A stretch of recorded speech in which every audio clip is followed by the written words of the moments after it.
Could you confirm that you are able to see the presentation? Okay, perfect. So first of all, I would like to thank Pompeu Fabra University Career Service for the possibility of organizing a webinar on job opportunities and internships at the EU institutions addressed to Eutopia Alliance students and alumni, a community of more than 160,000 students coming from 6 different European universities. I think this is a clear commitment of these 6 first-class European universities conforming the Eutopia Alliance in creating a collaborative and connected community based on academic and human excellence and research. I would like you to thank all the students joining us today from Bridge Université Brussels, Cergy Université, Paris Université, University of Gothenburg, University of Ljubljana, University of Warwick, and Pompeu Fabra University. This is the first career webinar. Well, actually, it's the second one because yesterday we had a previous one with some other students from your universities. And it's the first one, and many more will be organized in the coming months. And as I have said, in order to guarantee the maximum levels of interaction, I encourage you to activate your cameras. Let me first introduce myself. I am Guillem Martínez. I'm a last year double bachelor degree student in Law and Business Administration and Management at Pompeu Fabra University in Barcelona. I'm the EU Careers Student Ambassador at Pompeu Fabra University, appointed by Epso. Epso it's a name you will listen so many times during this presentation. It's the European Personal Selection Office based in Brussels. And I'm as well an Eutopia University Student Career Ambassador.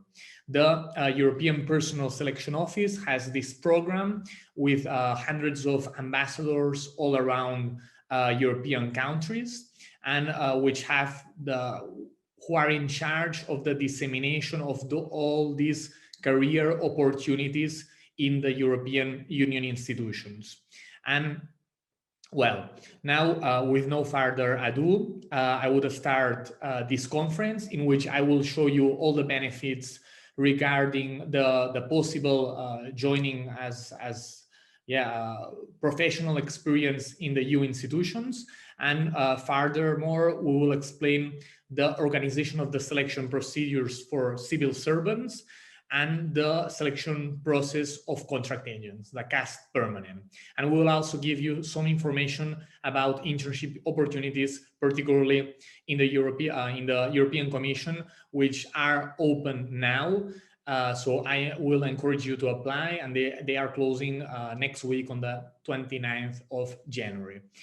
And the intention is not to give you exhaustive information about all the specific procedures, but to give you an overall overview about all the information regarding all these procedures and internship opportunities in the EU institutions. So let me first start showing you a video, an introductory video.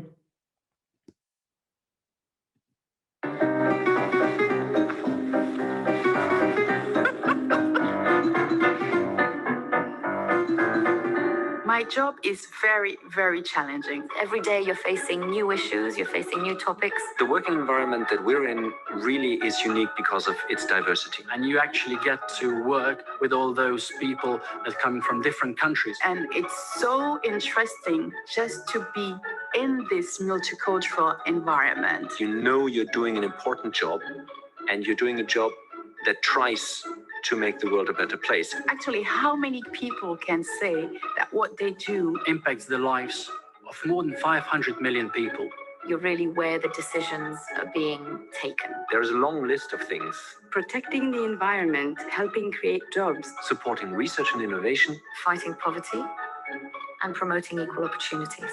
I was both amazed and surprised to see the vast array of different jobs that are actually on offer. I work with lawyers, prosecutors, translators, policy officers, economists, scientists. There's such a great offer in terms of training that you are strongly encouraged to learn and grow throughout your career. I could describe my colleagues as very professional. They are very committed. They are also having a lot of fun. I think that we do make a difference in the lives of not only Europeans, but globally speaking. It's the opportunity of a lifetime.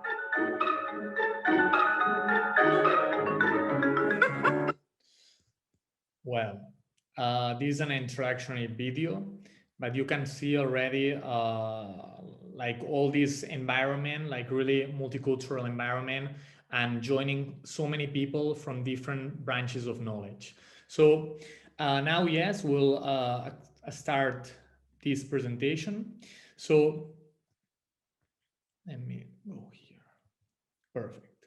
So as I have said you, Epso is the European Personal Selection Office and selects for 10 different institutions and bodies in the European Union: the European Parliament, the Council of the European Union, the European Commission, the European Court of Justice, the Court of Auditors, the European External Action Service, the Economic and Social Committee, the Committee of the Regions, so many other agencies that follow the same procedures I will explain during this conference.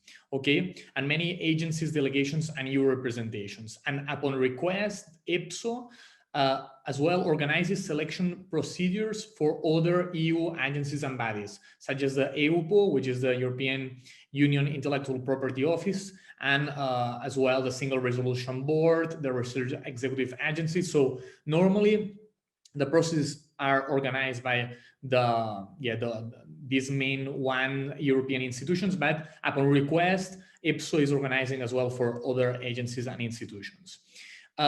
You should know that more than 80% of the jobs in the EU institutions are based in Brussels, either in Brussels or Luxembourg. So truly, you should bear in mind that if you want to follow a career, European institutions career, you will have to move abroad, either in Brussels or Luxembourg. There are 20% of the jobs which are worldwide in the EU representations of the European Council, the EU representations in the European Commission, in the different EU countries, and as well in the permanent representations of the European Union worldwide.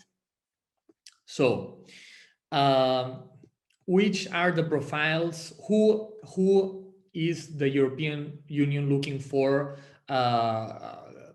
to join the European Union institutions? So we have different profiles, so many profiles, a big variety of profiles and fields of expertise on the graduate and non-graduate levels, with and without job experience. The basic eligibility criteria are to hold a EU citizenship. Non-EU citizenships can apply for traineeships or in local agencies. If you need more information in relation to job opportunities for people coming from countries which are in accession negotiations, or for example, if you come from the UK, you can ask me further during the questions time, okay? But there are indeed job opportunities, and particularly as well traineeship opportunities for these people. Obviously not that many, but there are still some.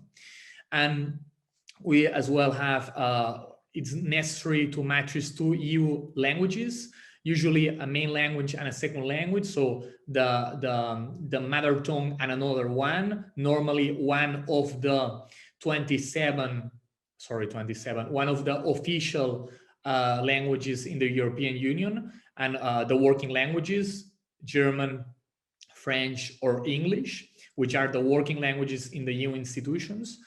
And the first language, it should be recognized as one of the European Union languages. And for the linguistic profiles, which are graduate profiles, 3 European Union languages are required, but this only for linguists and translators.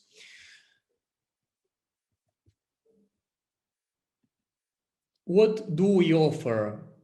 European Union offers you to have a really interesting and challenging work, which makes a really difference in Europe. 70% of the legislation is made by the European Union. There are major topics deal in the European institutions: climate change, cybersecurity, migration, economy, food safety, internal market, and so on and so forth.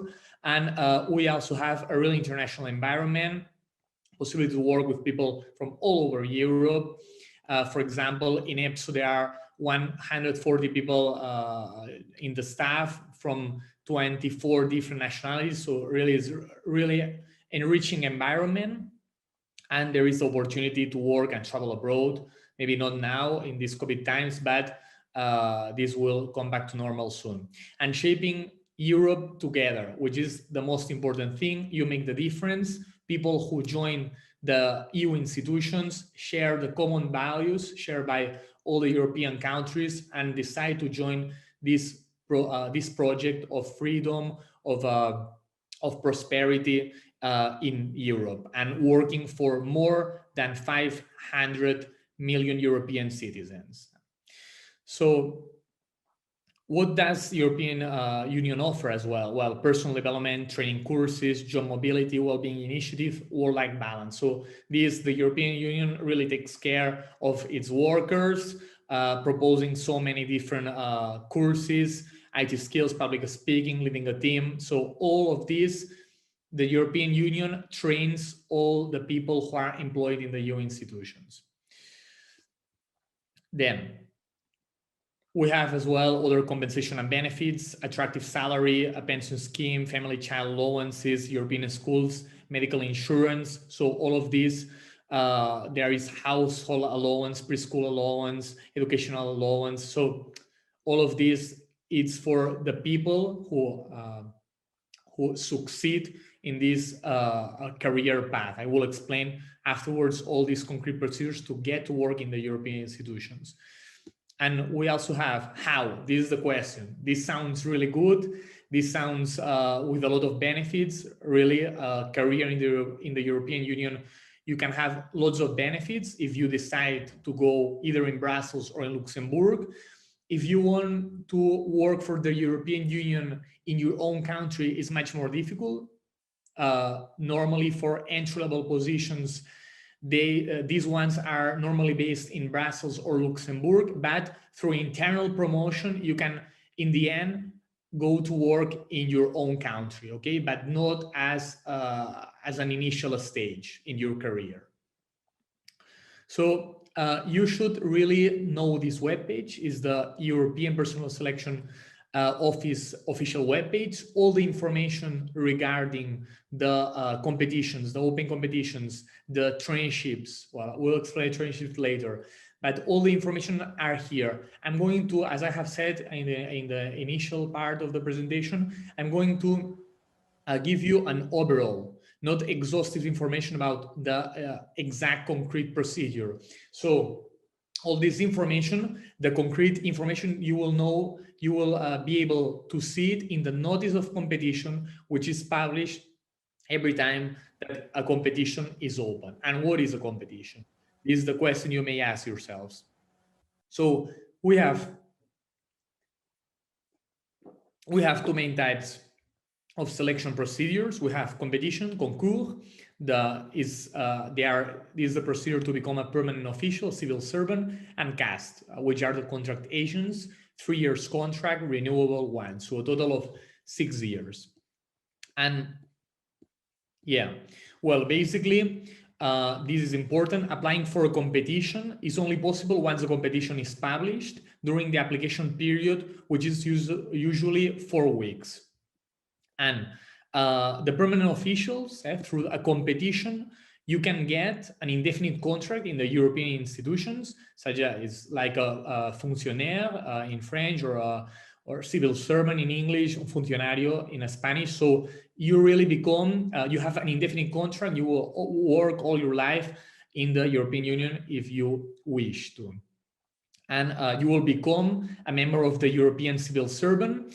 There are 3 different types of indefinite contracts for each of the existing categories. So first of all, we have the administrators of the European institutions. They help in the decision making.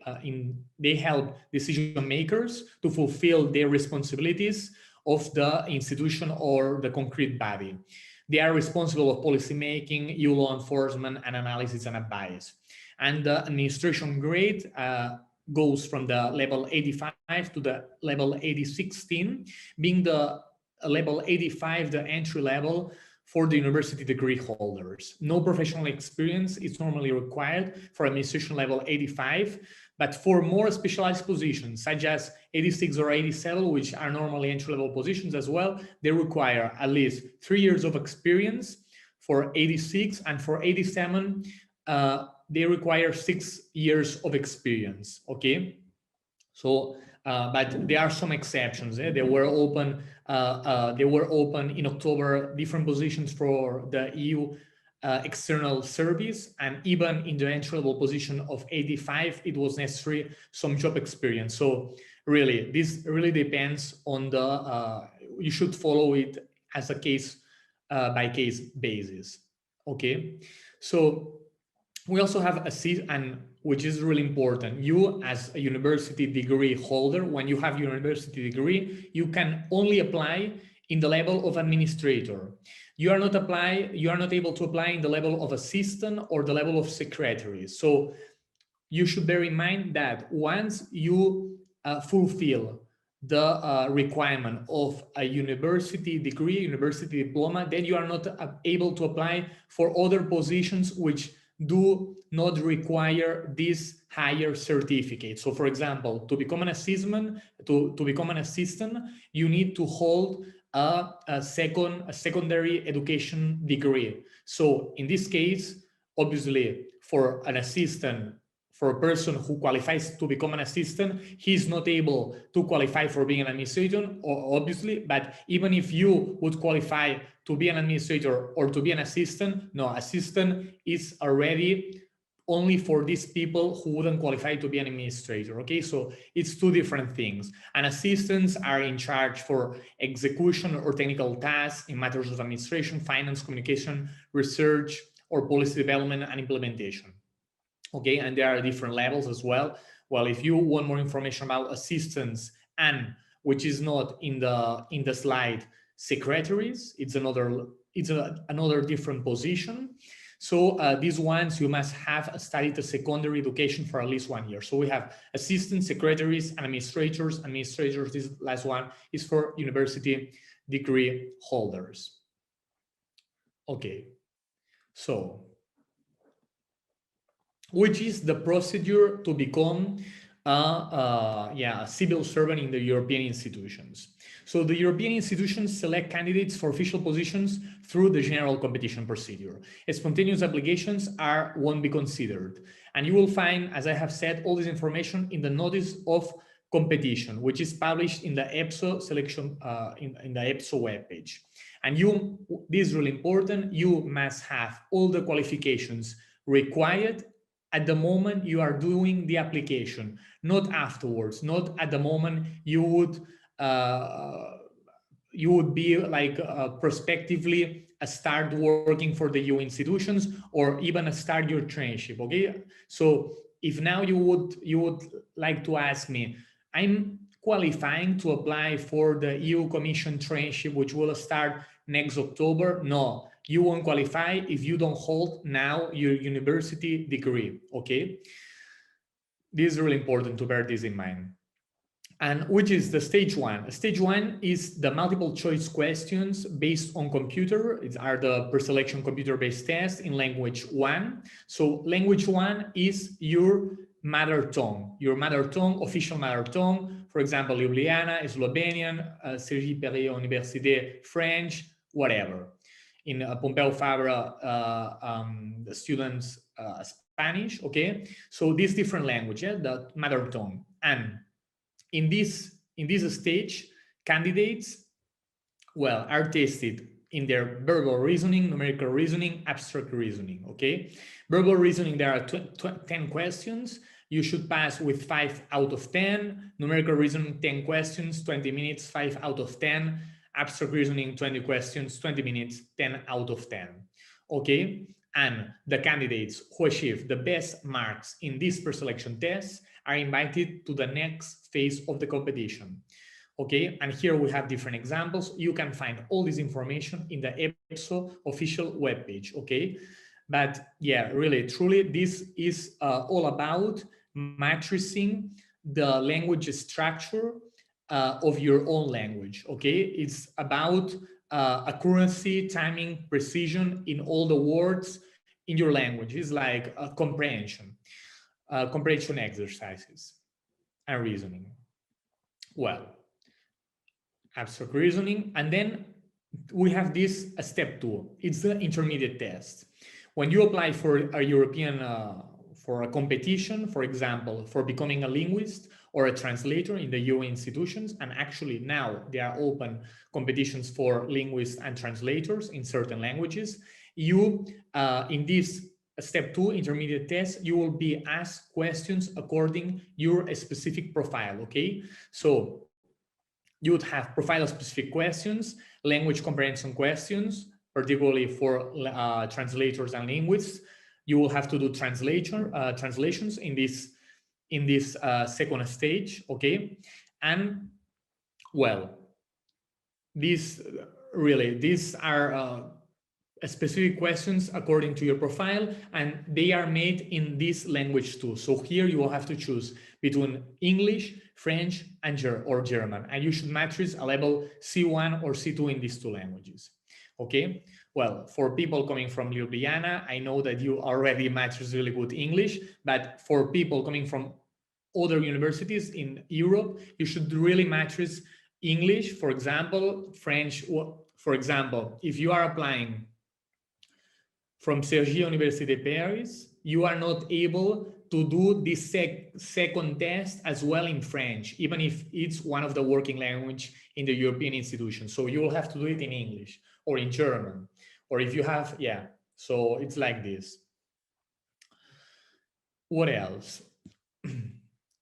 And then we have the last stage, which does not grant a definite place in the European institutions, is the assessment center in Brussels or Luxembourg.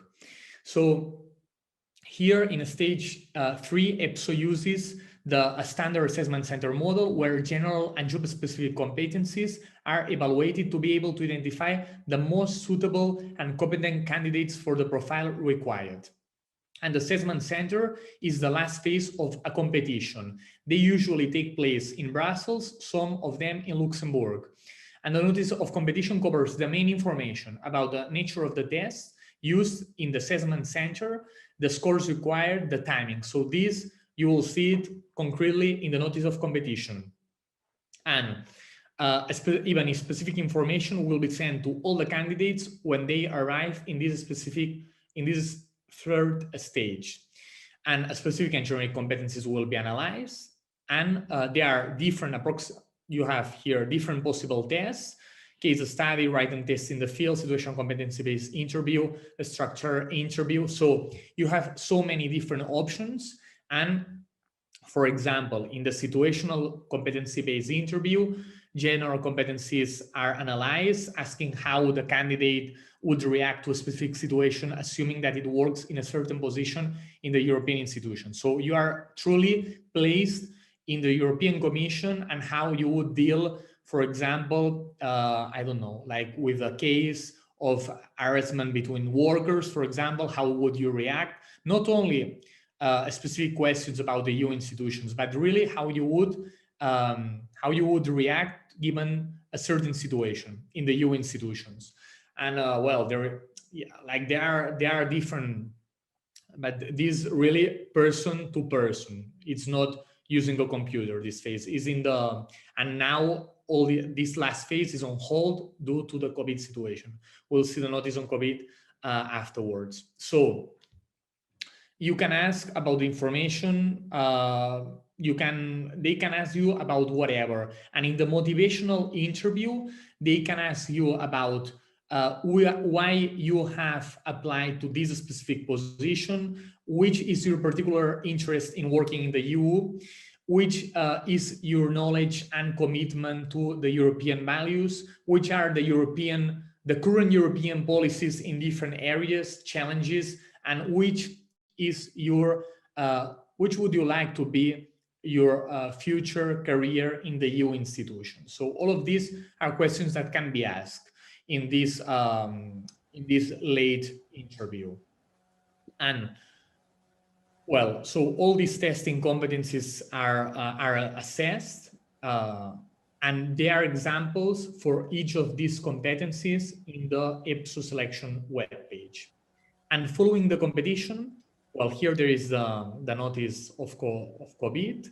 So the computer-based tests are still ongoing. Actually, now they are open ones. but the Epso has suspended for the moment all the assessment center activities in their centers. And what happens afterwards? Following the competition, the selection board draws up a reserve list containing all the names of the successful candidates.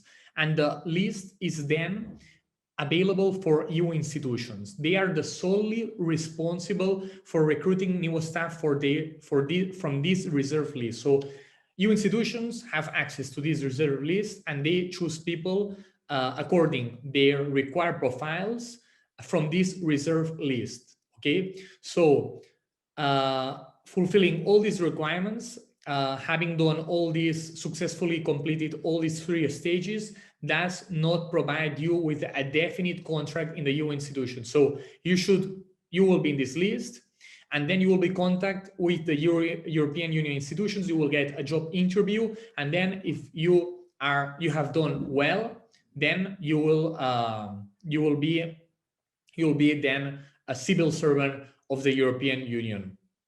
And what is important as well, this reserve list is normally valid for 1 year, but if in the case you are not selected for any European institution during this year, you can be called afterwards. Okay, there will be an extension of the validity of this list. Okay, so normally once you are in the list, you will be taken from one of the EU institutions.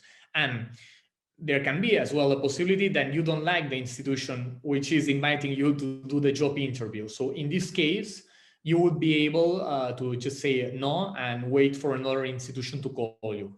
And what is really important as well is that even if you start, for example, in the European Commission, you can end your career path in the European institutions working for Epso, for example. I mean, you have job mobility all around the European institutions. So you don't really stick to a concrete general directorate in the EU Commission, but you can move all around the European institutions, okay, according to internal promotion or internal mobility framework.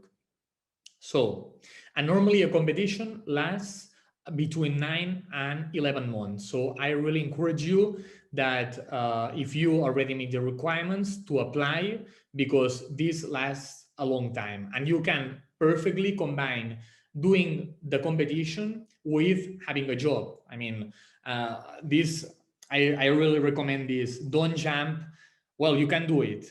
You can just finish your studies and apply for an Epso selection procedure. But maybe then when you arrive in the phase of the assessment center phase, in this time, obviously the candidates who have more job experience, more work experience, they will make the difference. So more work experience makes a difference. And in the end, you have as well, like in the recruitment stage, in this last recruitment stage, once you are in the list, the concrete recruiting service, for example, from the European Commission, has a password of all the competencies that you have been assessed before and all your results. So they will make a decision as well according to these results.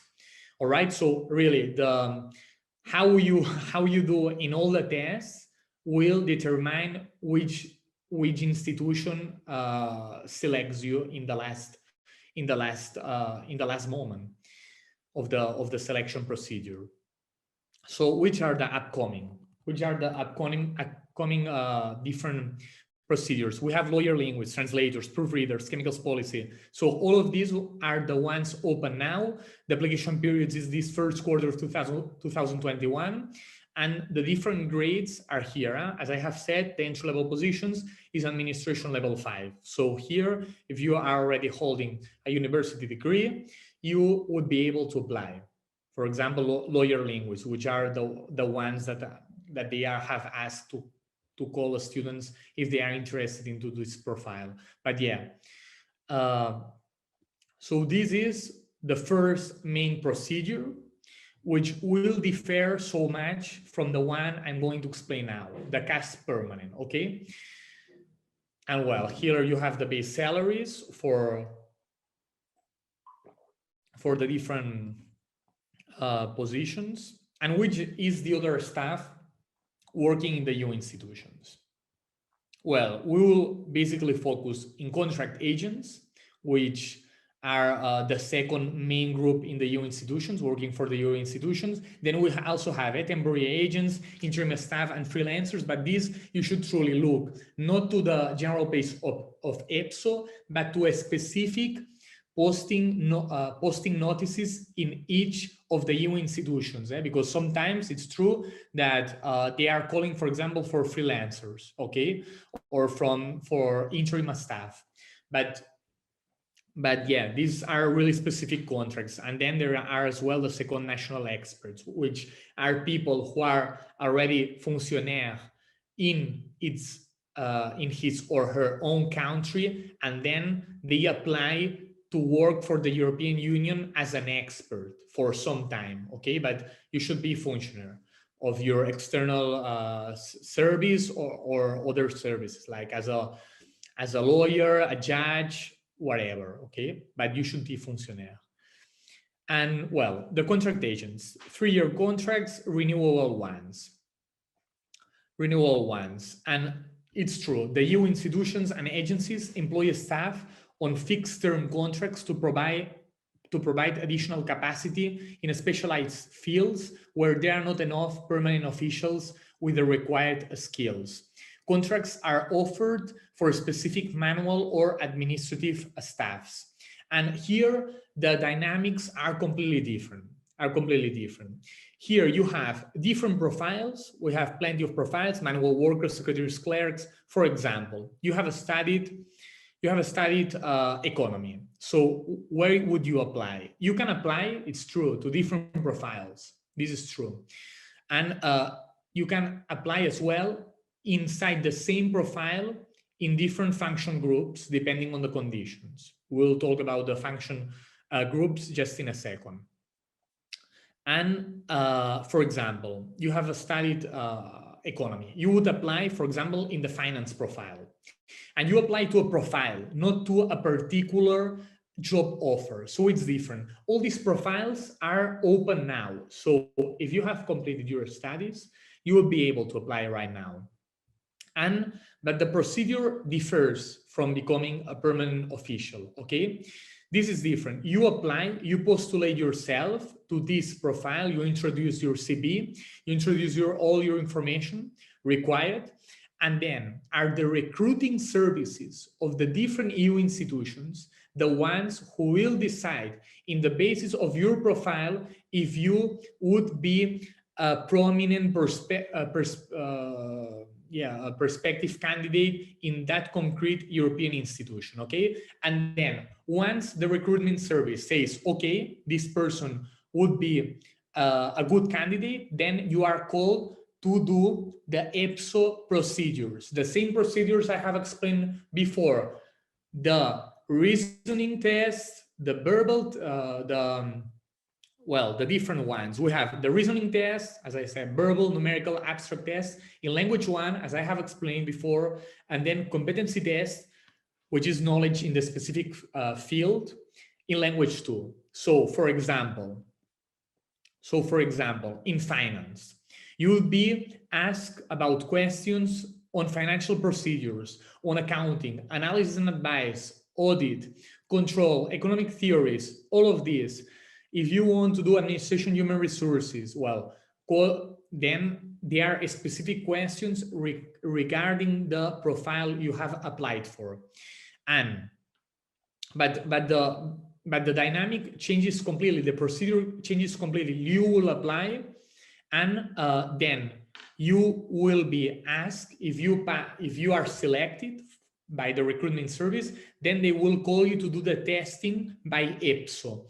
And then these results will be valid for 5 years in the case of the competency test and 10 years in the case of the reasoning test. Okay, so these results will be valid. So if afterwards no recruitment service calls you, or you're not interested in that particular offer, your results will still be valid, okay? Which is not the same situation if you are doing the procedure for becoming a civil servant, okay? So here it changes. Then you will get the interview with the recruitment service, and then in the last stage, obviously, you will be recruited if you meet the requirements, okay? Yeah, well, if you have like really questions about this, don't doubt to ask me in just a few minutes. But here it's really like this. The selection is based on your profile and on your CV, on your professional experience, on your academic record, okay? Well, these are the different cash salaries. And well, this is important as well. The different categories of caste. We have first, second, third, fourth categories. So for people who hold a university degree, you can only apply for the level 4. Okay, so if it's your case, you would have to apply for level 4. And now, well, I'm giving really an overall view of the procedure. I'm not, as I have said, I mean, we don't have time to really go into detail, but I would like to talk as well about the traineeship opportunities in the EU institutions, which I think they may interest you so much.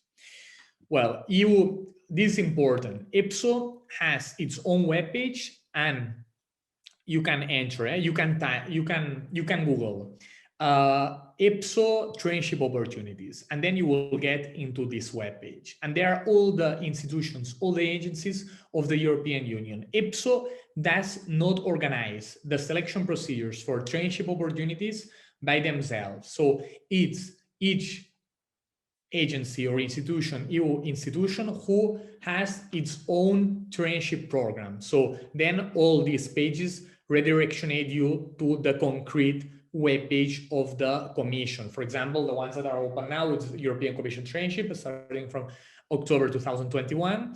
And yeah, well, we have traineeships in the European Commission, last for 5 months. You may know this.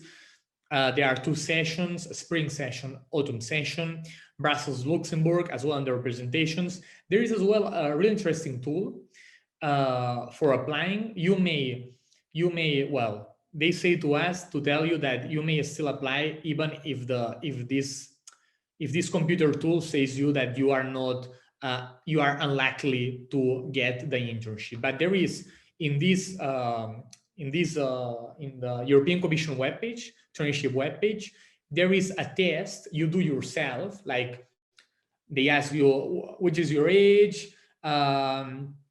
Have you fulfilled your master's studies? You have bachelor studies, whatever, where you intend to work, and then they give you like the possibilities of getting that traineeship opportunity or not. So I mean, I think it's good to do it before applying. There are normally 1,800 students per year. They are, they participate in the working processes in the European Commission, and there are a high number of applicants. You should bear this in mind. And you should apply obviously before the deadline. One language, you should match level C1, C2, one of the working languages in the European Commission. You should hold a bachelor degree in the moment of your application. So now you should hold it. Otherwise, you will have to apply in September, if I'm not mistaken. And yeah, minimum 2 languages. You should match 2 languages. If you come from a country which is not a European country, you should prove to match 2 European languages still, not your language, because it's not a European Union language. Even okay, no age limit, and no prior employment of more than 6 weeks in the European Union. It may be you, so then you should apply. And well, this is all the procedure. There are lots of applicants. Normally 5% get inside the traineeship opportunities. Here there is a short poll. I will send you the link to do it. And well, here before the questions part, which I think is really important, because this is just like an introduction. So all the information, www.eucareers.eu, okay? This is the official webpage. Me, in my personal account in Twitter and in EUCareers UPF and EUCareers UNICAT Facebook page and Instagram page, we normally update all the information about competitions, about webinars that are being held, etc. Okay. So I think you can, well, you can follow the official ones, whatever, to get all the information, okay? And what I think is really important is to explain you that if you don't know to get a future in the, if you are hesitating in getting a future in EU relations, to become a lawyer, to become a linguist in the European Union, whatever, then I think it would be really good for you to join a fair which is specifically intended to those students who want to follow a path in law, business administration, economy, public policy, diplomacy, etc., but from a European perspective to join this fair, okay? I'm ambassador about this fair, so you may ask any questions you have. It's a EU Studies and Political Fair by Politico Europe. It's going to be held the 4th and 5th of February from 10 to 5. There are so many academic partners participating in this fair, more than 50, really prestigious partners, like you will see if you navigate through its webpage. And then there are as well Epso, who is participating in it, the European Agency for the Food and Security Agency, and other companies, etc. So I strongly recommend. It's completely free, but you should register, okay? So I truly, like, if you have doubts, to participate in this fair.